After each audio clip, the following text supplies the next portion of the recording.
I'm at a loss as to what to do with my wife. My wife and I have been married since 2001 and together since 1999. She is the most intelligent, thoughtful, caring, and loyal person I know, and I have always thought of myself as fortunate to have met and married her. She is, even today, aesthetically beautiful, and men have told her this throughout our marriage. She has always shot them down. Earlier this year, she was diagnosed with uterine cancer, stage 1, and had a full hysterectomy. I was never concerned about the cancer. It was diagnosed early, dealt with quickly, and she made a full recovery. I took time off work to look after her after the surgery and all seemed well. There were some to be expected emotional instances on her part, and although I am not an emotional person, we dealt with them together. After her recovery, she was insistent that we start living life to the fullest and took a 10-day trip to Europe, followed by a trip to Belize. We also have a trip to the UK, Spain, and Portugal planned for later this year. I am fine with these things, building memories and crossing bucket list adventures off her. In our list, I also understand that this is a result of feeling fragile on her part. She also took up yoga, swimming, and healthy cooking classes. I was fully on board until last week. Last week she came home from work and told me she wanted a hall pass, a one-time opportunity for her to have sex with someone else besides me. She said that since her cancer diagnosis,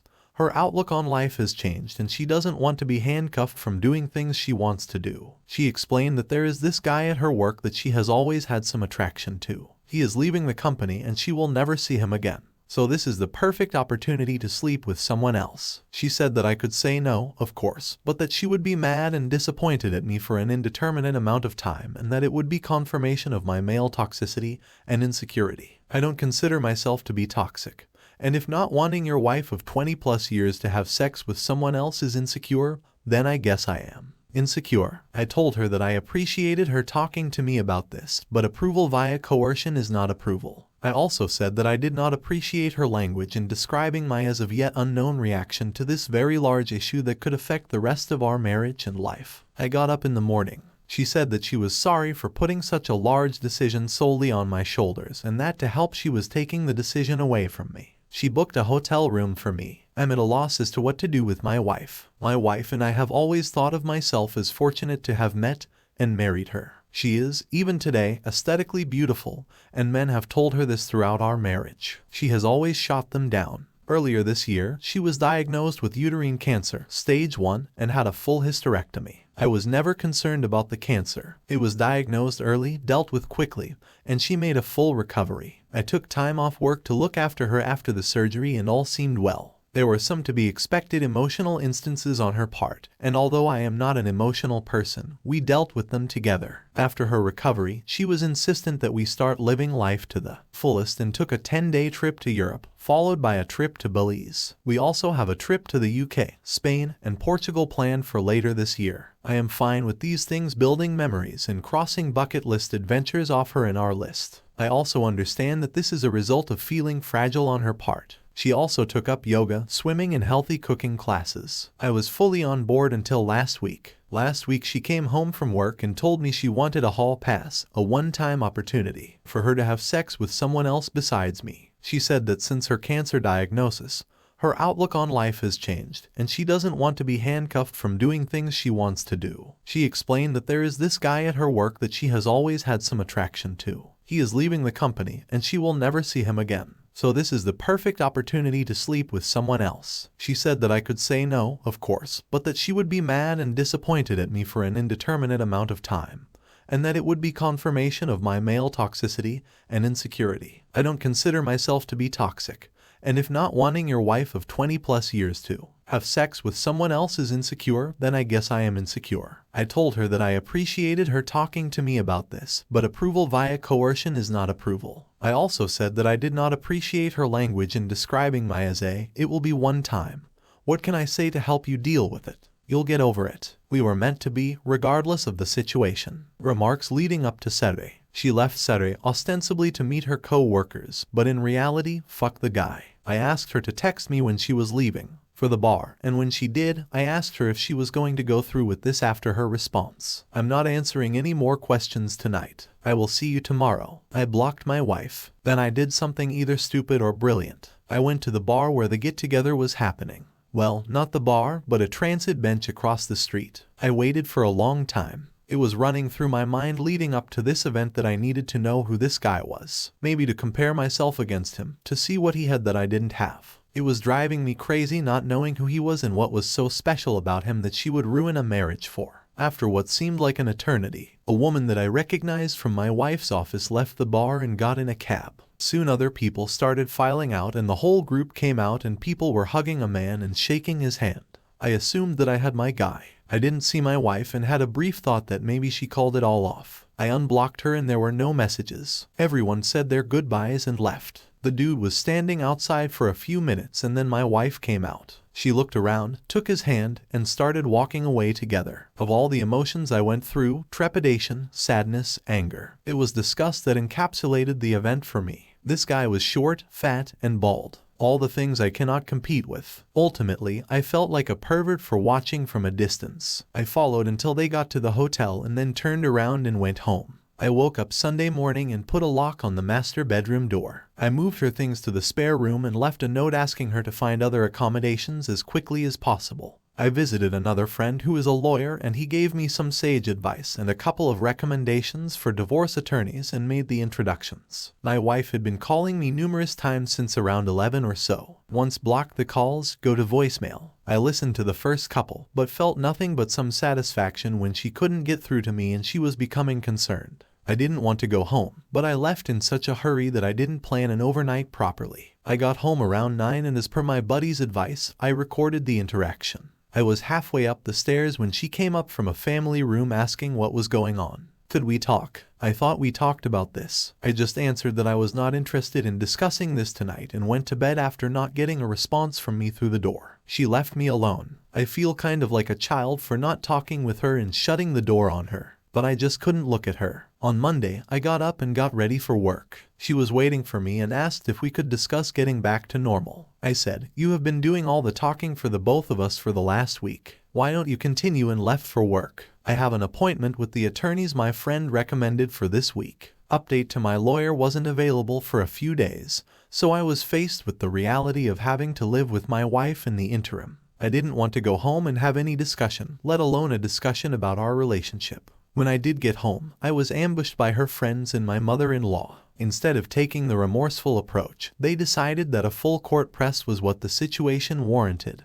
and I was berated by them. The beef was the ringleader, but all of them decided to say such things as, "She's been through a lot. You don't know what she's been through. You have no idea what it is like to face something like this. This was a one-time thing. At least she told you she could have hidden it from you. She will never see the guy again. And my favorite, you are an asshole for what you have been putting her through these last couple of days." I listened with a dumbass smirk on my face, and when there was a lull in their fury, I asked if they were all done now. Then I asked my wife if there was anyone in her circle of friends or anyone else that she forgot to tell about this. I quietly informed all of them that I was going to sit down with their husbands and tell them about how they verbally abused me, shamed me, and tried to coerce me into staying with a cheater after I told them to leave. I said that I had no say in the entire event, and so they had no say in whether I stayed or not. My soon-to-be ex-wife sort of apologized. She said that she regretted the entire thing. I said there is a difference between regret and remorse. You regret what happened because of the cause and effect. You have regret because your life will never be the same. Our relationship will never be the same because you are wholly and willfully unconcerned about me and what I wanted. She asked if I had any questions that she would answer them now, no matter how disturbing. I said that the one question I do have is why not necessarily why this guy. Why this low and unattractive unfit guy, but why someone else in the first place? She said that the cancer scared her to her core. She felt like she was rushing toward mortality and stepping out of that tunnel was appealing. She said that after all this time of being a wife and mother and worrying about family, this was something just for her, an escape. The guy was just someone interested in her for a long time. She knew he wouldn't say no and was opposite to me. I said, if I was going to risk my marriage, the woman would have to be a serious upgrade from you. I told her that I saw you and him coming out of the bar that night. I watched you walk away from the bar hand in hand towards the hotel. I said that you looked too familiar with each other and asked if something was going on before all this. She said no, but who knows if that is the truth or not. I said that after all our years together, your lack of respect for me was astonishing. I finished by saying that I would never be able to look at myself in the mirror again if I condoned that level of disrespect and stayed with you. I said, I hope we can go our separate ways amicably, and then I have an appointment with a lawyer later in the week. I again asked her to find some other accommodations, and she simply said, "I am not going anywhere. We are not getting a divorce. I will give you all the time you need and do whatever you need to recover from this. We will get past this." She has asked me to go to marriage counseling, which I refused. Why would I go to counseling? I did nothing to warrant needing a therapist's advice. I had her served and gave her a notice. To vacate the house is my premarital asset. She has moved in with her mom, but I find her constantly coming by to see if I need anything or making suggestions, like what if we had an open relationship, only on your side, or threesomes, which seems kind of desperate and pathetic, rebuffing her constantly and telling her she has to call to ask permission before coming by, and finally seems to be getting through to her that there will be no us going forward. She has said that she will drag the divorce out for as long as possible, but so far has been compliant. The worst part of all this is telling my daughter that we are getting a divorce, and why, followed closely by her begging me to give her mom another chance. I'm not sure I would have been afforded the same consideration if I was the one who was cheating. Update 3. There is not much to report. We are in the process of getting a divorce. However, where we live, we must be legally separated for 1 year. My soon-to-be ex-wife has said that she will give me whatever I want in the divorce if I agree to attend marriage counseling. But I am not interested. There was a bit of back and forth while we worked out what separation looks like in everyday life from this point forward. As a result, we have only just agreed to the confines of the legal separation. So as we move towards defining the divorce language, maybe my stance may change. The house was a premarital asset, so she has no claim to it. The only things she could go after are my pension vehicles and vacation property, but I would counter that she has lived rent-free for 20+ years and has inheritance money from her father. I may have offered a top-up in retirement, as she was a stay-at-home mom while our daughter was young, but that would be the most at this point. I received a lot of messages about her friend group and my daughter, so I will clear up any misconceptions now. My daughter isn't taking her mother's side. She has always been a mama's girl, but she is very unhappy with her mom right now. Her initial reaction was just shock and held out hope that we would work through any issues and stay together. Now she accepts that is not going to happen. She has been limiting her interactions with her, but at the end of the day, she is still her mom. The friend group's husbands were upset at the level of complicity of their wives in aiding and abetting the contact or cheating and made them cut off my wife. But that seems to have been forgotten at this point. The BF was the ringleader and seems to have taken perverse pleasure in actively creating scenarios where they would be in contact, at the very least encouraging to the point of causing her husband to question her motives. It turns out she didn't like me at all, and this was her way of sticking it to me. I guess she won. The best friend's husband said that there was some sexting in his wife's messages, but said he was dealing with it. We did meet up with him being apologetic for his wife's complicity, but it is not his fault. And I just want to move on now. I have decided not to date anyone for a while. I will not be getting married ever again. So that is it. I doubt I will post again until as she wins the lottery and I find it in my heart to forgive her.